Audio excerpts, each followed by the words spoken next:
Thank you for sharing your time with us here on SoJannelle, where we bring you stories of immigration and representation.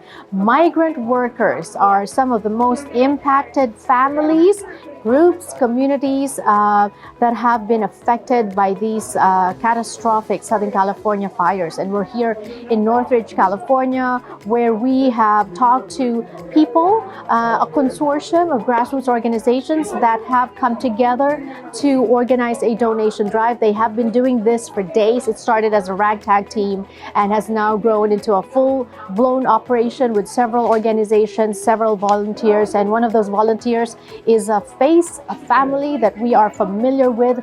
They too survived their own trauma. It was a hate crime that they survived, and now coming from that trauma and surviving that trauma and recovering from that trauma, they are extending themselves and helping those who are impacted and traumatized by these catastrophic Southern California fires.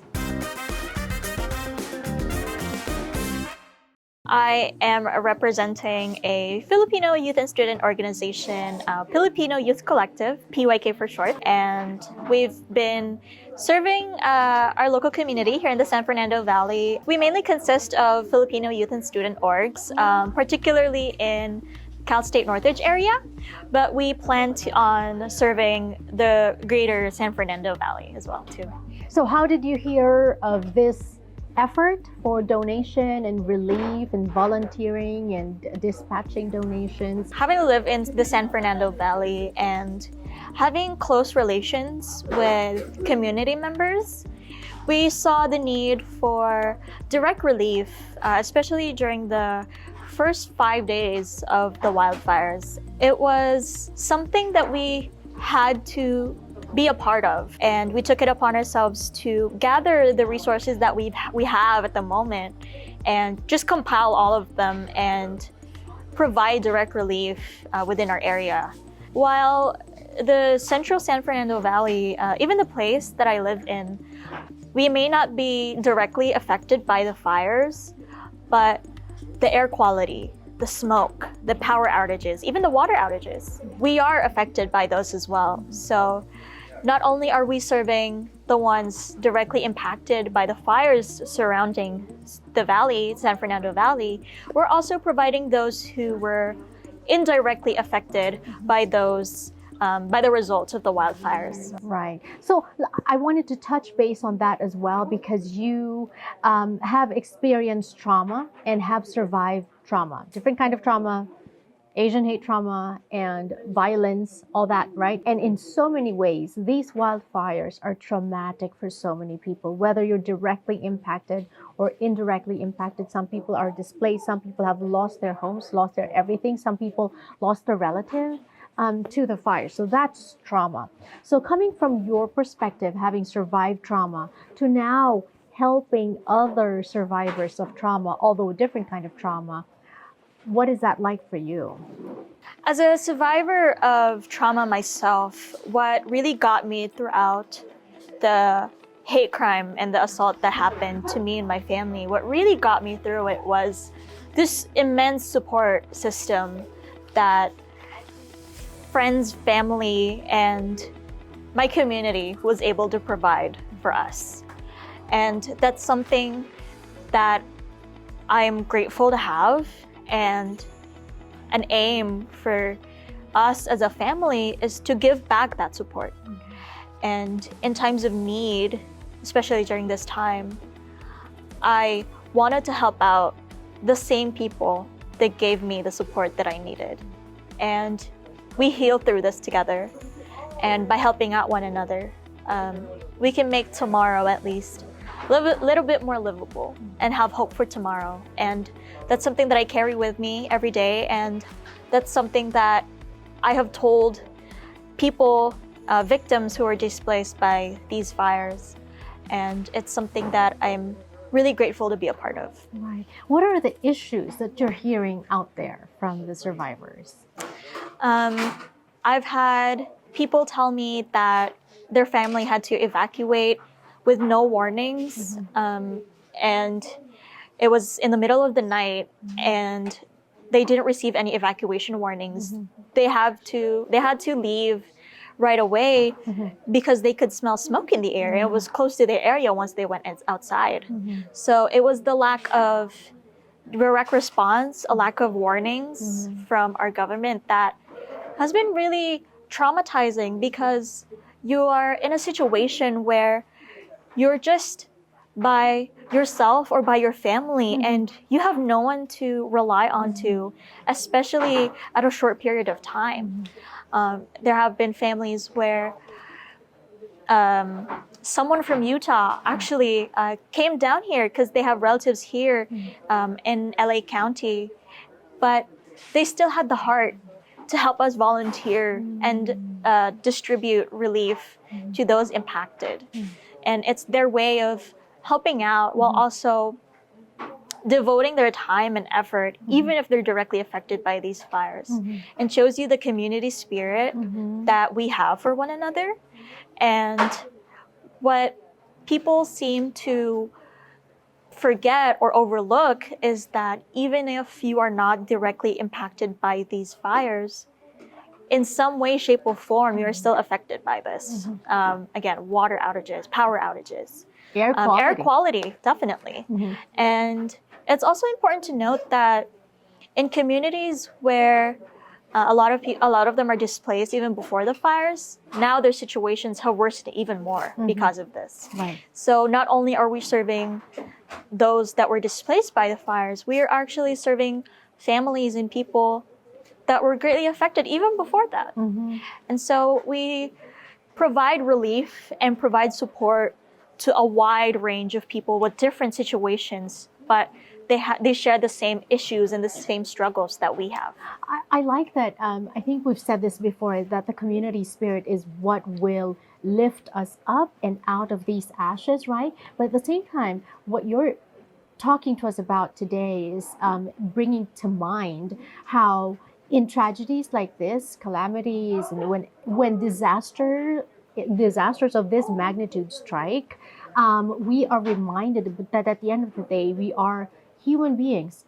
The class goes away, no matter where you live, what you earn, where you earn.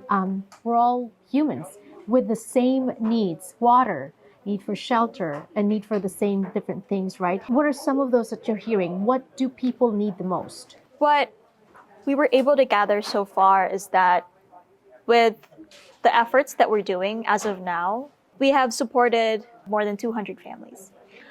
But at the end of the day, as the wildfires cease, and they will be ceased, the normalcy of it, some people might experience having, the normalcy get back up again. But most of the families that we serve, especially within the communities that we live in, unfortunately, their issues and their struggles will heighten even more. Like I said before, a lot of people have been experiencing different types of crises even before the wildfires happen. And it is our mission really to continue even after the wildfires are contained. Right. Because at the end of the day, we are not first responders, right? During the beginning of this, we were just a bunch of people who grouped together and told ourselves, you know what, let's support our local communities in times of need. And that's what we did.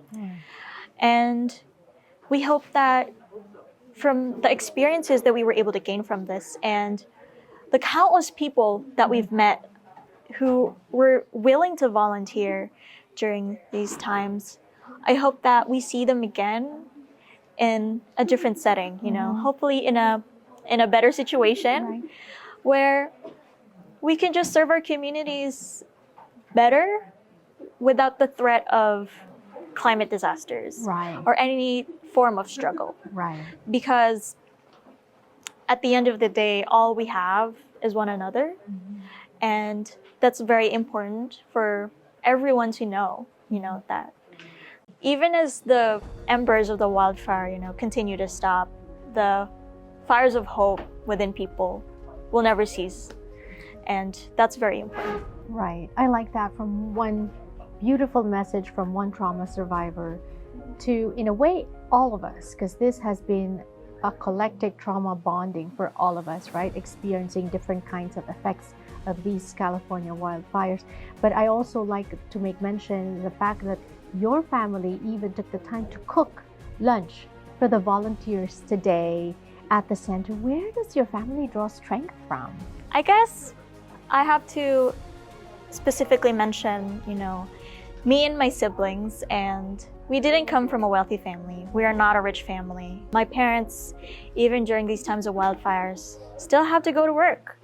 My mom, who is a caregiver, works at Pasadena. So even as the Altadena fires were at an all-time high, she still had to go to work. She had to prepare herself emotionally, mentally, but also physically with the immunity issues that she has, respiratory illnesses that she has.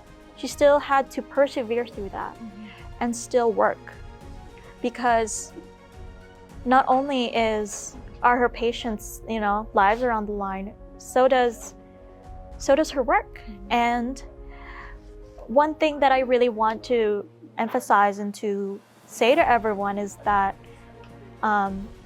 Filipino caregivers and essential workers in general have been the most affected by these wildfires. And they are really the ones that keep the city going. Most of the patients in caregiving facilities don't have any other family members to rely on to. So they rely on these caregivers, the people who take care of them, to get them to safety. But the realization of my mom, for example, who has to prioritize her work, leaving her own family behind because she risks losing her job, even at a time like this, is very important to highlight, because I think that are one of the issues that the Filipino community may have not been aware, but it's definitely something that should be brought to light. And with my parents having contributed in their own way and doing the best that they can, even if they're not here physically, they still put their effort and their time to let us know what they want to do through me and my siblings. So my siblings and I are doing our part by helping out. My sister was actually the one that cooked the food for the volunteers today. But with their guidance, this is a joint effort.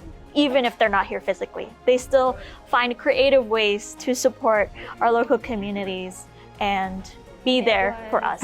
And I like that too, because this is another